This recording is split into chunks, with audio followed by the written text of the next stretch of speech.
Breaking చూస్తున్నాం. గుంటూరు జిల్లాలోని మాజీ మంత్రి అంబటి రాంబాబు ఇంటి వద్ద ఉద్రిక్త పరిస్థితులు నెలకొన్నాయి. చంద్రబాబు ప్రమాణ స్వీకారానికి రావాల్సిందిగా వింత ఆహ్వానం పలికేందుకు తెలుగు విద్యార్థి నేతలు అంబటి ఇంటికి వెళ్లారు.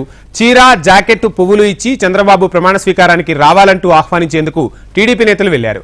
అక్కడే ఉన్న పోలీసులు వారిని అడ్డుకోవడంతో కాసేపు ఉద్రిక్త పరిస్థితులు నెలకొన్నాయి. కాసేపటి తర్వాత అంబటి ఇంటి ముందు కుర్చీలో చీర, జాకెట్, పువ్వులను పెట్టి వెళ్లారు టీడీపీ నేతలు.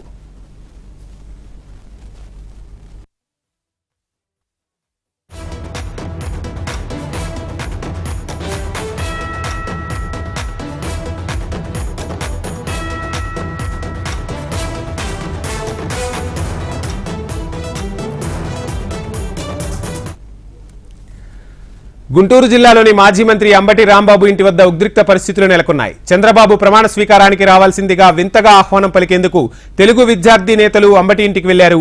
చీర, జాకెట్, పువ్వులు ఇచ్చి చంద్రబాబు ప్రమాణ స్వీకారానికి రావాలంటూ ఆహ్వానించేందుకు టీడీపీ నేతలు వెళ్లారు. అక్కడే ఉన్న పోలీసులు వారిని అడ్డుకోవడంతో కాసేపు ఉద్రిక్త పరిస్థితులు నెలకొన్నాయి. కాసేపటి తర్వాత అంబటి ఇంటి ముందు కుర్చీలో చీర, జాకెట్, పువ్వులను పెట్టి వెళ్లారు టీడీపీ నేతలు.